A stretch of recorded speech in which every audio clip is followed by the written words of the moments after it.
guys, today I'm going to show you how to make Tuyo Fish. All we need is of course our small tamban fish, our strainer, our bowl, our clean water, aluminum foil, and salt. Lots of salt. First, we clean the fish by using running tap water.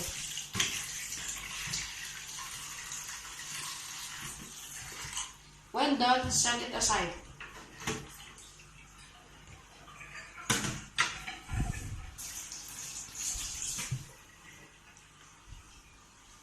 On a bowl, pour clean water.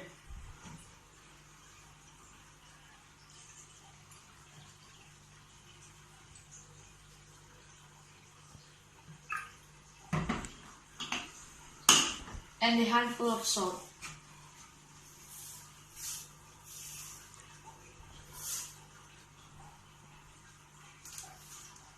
Then you add the fish.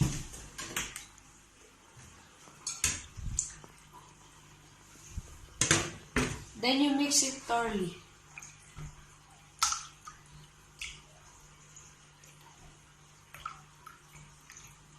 Then you drain.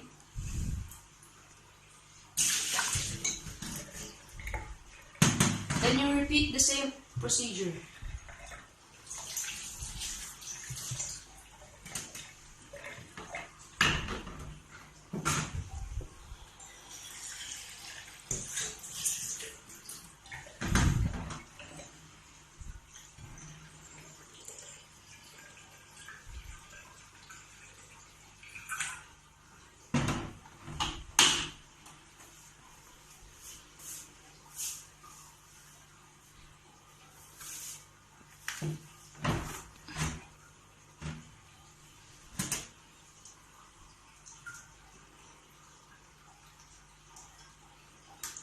Then you mix it again thoroughly.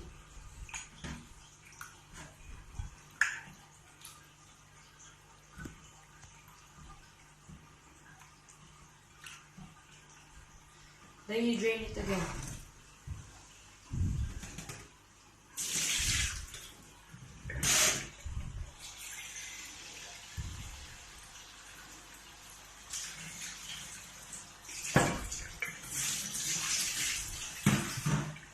Okay guys, when drying a fish, flies are attracted to the fish because of the smell. I'll show you a way to avoid it. Here's the technique. You get a bowl, then you pour in water again.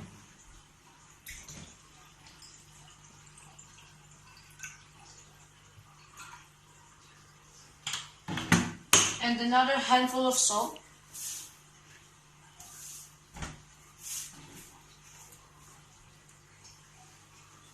Then you put the fish in the bowl.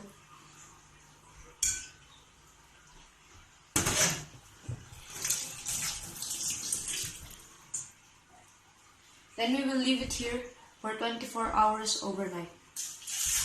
And we will cover it para mabinasa.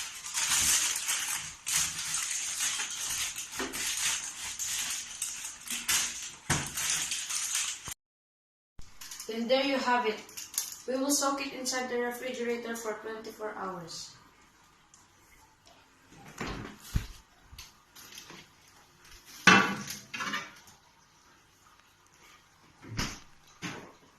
Bye guys, see you tomorrow. 24 hours later. Hi guys, 24 hours is finished. Today I'm going to take out the soaked fish outside.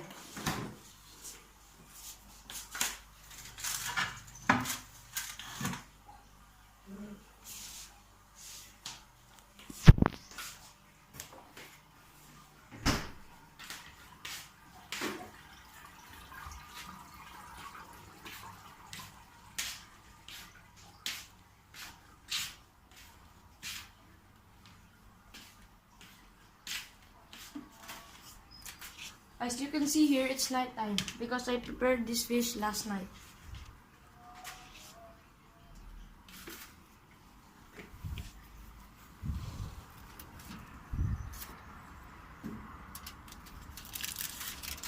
Now we're going to dry the fish.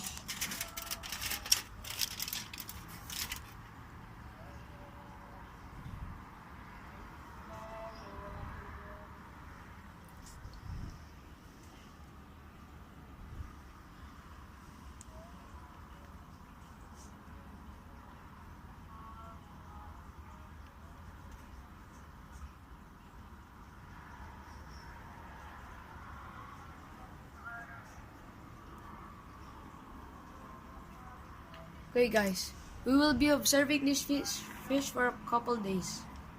See you tomorrow. The next day. Hi guys, as you can see our fish, all of the fluids has been drained. I'm going to cover it with the net to make sure flies will not stick to it. And later when I come back home, I will flip the fish upside down. 8 hours later. Hi guys, as you can see, the fish is almost dried. Today we're going to flip it over for 24 hours.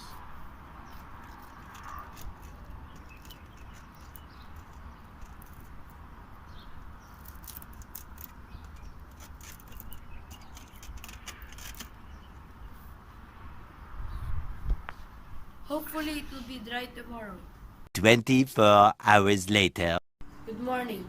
Today will be our last flipping of our dried fish.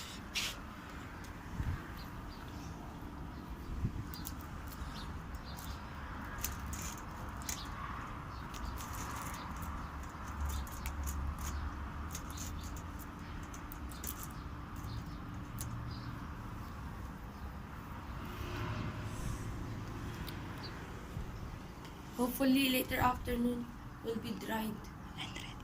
Will be dried. 7 hours later. Okay guys, this is our final check on our fish.